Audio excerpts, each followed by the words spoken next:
Good morning. It's February 5th, and this is your daily brief in science. Here's everything you need to know.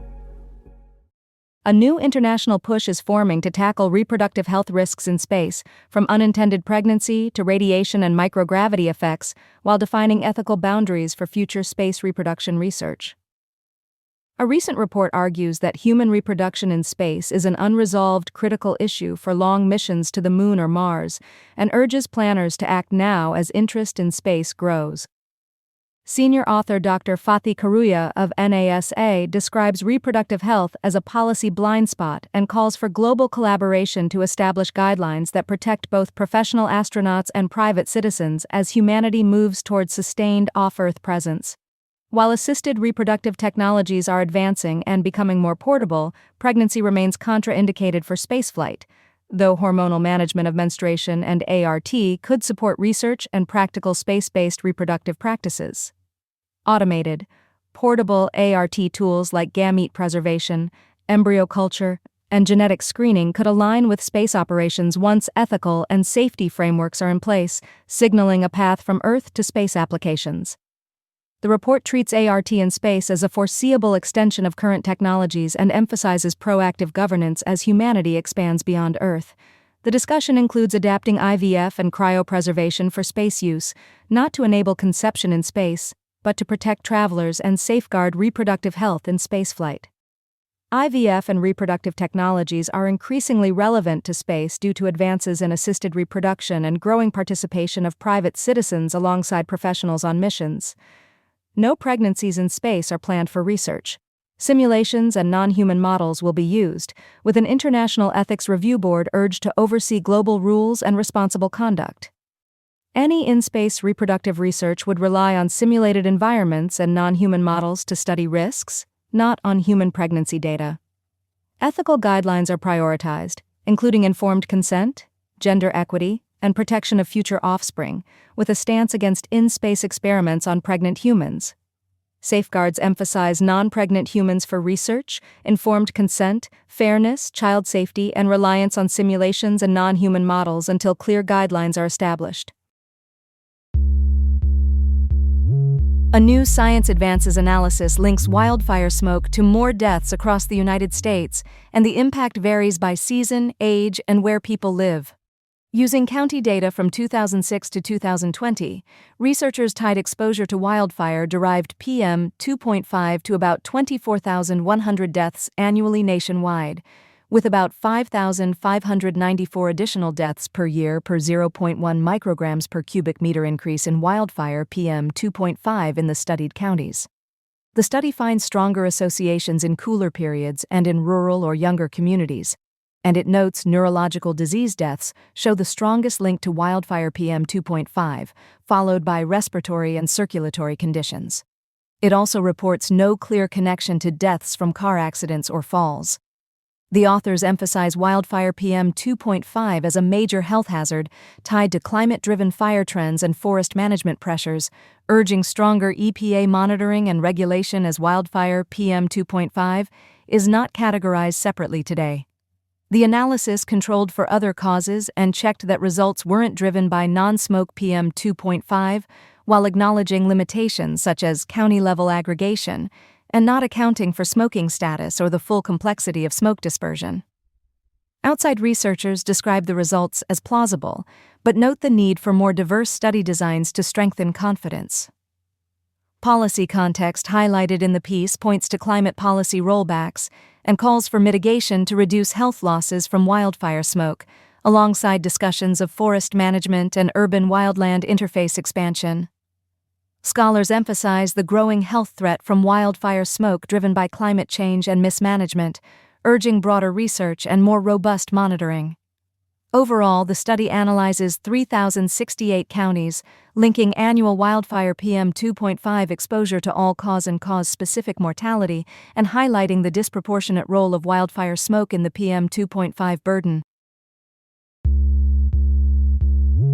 A UCLA-led study tests 4 CAR designs for engineered invariant NKT cells targeting mesothelin in solid tumors, and finds the 4-1BB containing CAR most effective for sustained anti-tumor activity and persistence. In mouse models of ovarian cancer, 4-1BB CAR-NK cells achieved better tumor control, longer survival, and more favorable biodistribution than other designs. Researchers engineered NK cells from human blood stem cells, evaluated 4 CAR designs across ovarian, pancreatic, lung, and breast cancer models, then tested efficacy in mouse ovarian cancer experiments. A major translational implication is the off-the-shelf potential. CAR-NK cells can be mass-produced from donated blood stem cells, frozen and stored for immediate use, unlike patient-specific CAR-T therapies. CAR-NK cells offer an allogeneic approach with mass production, cryopreservation, and rapid distribution that could reduce treatment delays. Notably, the ability to mass produce from donated cells and have them ready addresses delays seen with autologous therapies. Funding came from the California Institute for Regenerative Medicine, the Department of Defense, UCLA Broad Stem Cell Research Center, and several UCLA-affiliated foundations. Safety signals included no attacks on healthy tissues, no graft versus host disease, and no uncontrolled cell growth in preclinical assessments. The study reported rapid, potent anti-tumor responses without safety concerns, indicating a favorable preclinical safety profile for CAR-NK cells as an off-the-shelf therapy. The research was published in Blood Immunology and Cellular Therapy, led by senior author Lily Yang, with contributions from Yan-Ruida Li, Yiqin Zhu, and others under Yang's supervision. A new brain network named SCAN, the Somatocognitive Action Network, is emerging as a central driver of Parkinson's disease, linking movement, thinking, and bodily symptoms. Researchers analyzed imaging data from more than 800 people across the United States and China, including Parkinson's patients with deep brain stimulation or non-invasive therapies, healthy controls, and individuals with other movement disorders. In a study of 863 participants, SCAN showed excessive connectivity with deep brain regions in Parkinson's patients, and stronger SCAN connectivity tracked with more severe motor symptoms. Experts say SCAN-based neuromodulation could be a promising path for future treatments and advocate for larger multicenter trials to validate SCAN-targeted approaches. In a clinical trial, targeting SCAN with non-invasive transcranial magnetic stimulation yielded greater symptom relief than stimulation of nearby regions. SCAN-targeted TMS produced faster and greater motor improvements than stimulating traditional motor areas and reduced SCAN hyperconnectivity, similarly to DBS, signaling circuit-based therapy potential. The report presents SCAN-targeted TMS as a precision treatment that could enable earlier, non-invasive intervention compared with deep brain stimulation.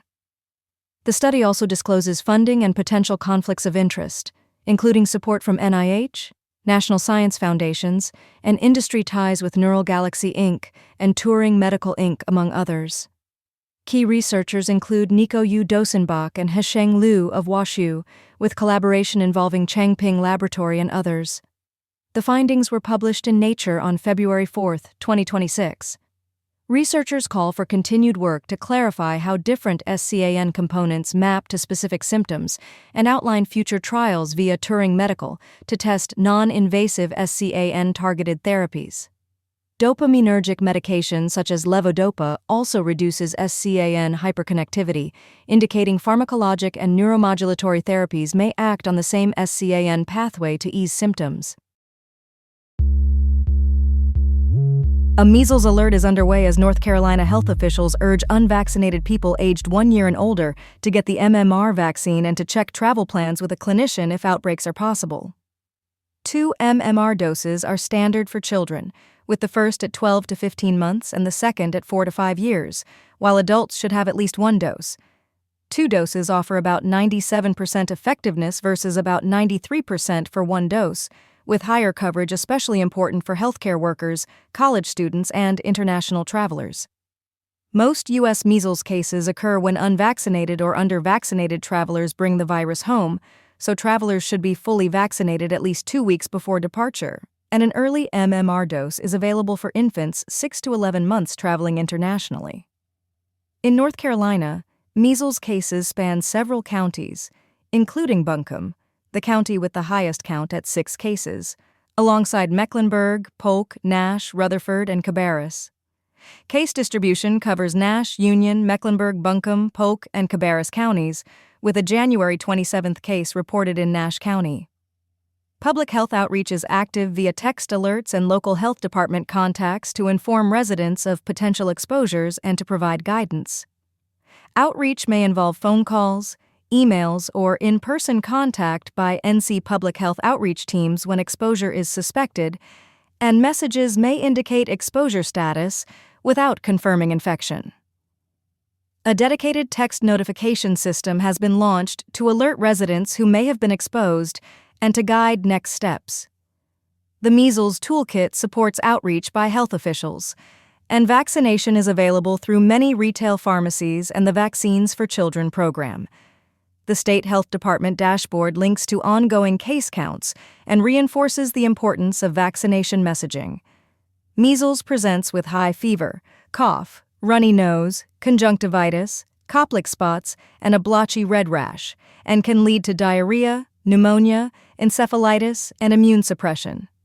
Measles is highly contagious and spreads by direct contact and airborne transmission, remaining in the air for up to 2 hours after an infected person leaves an area.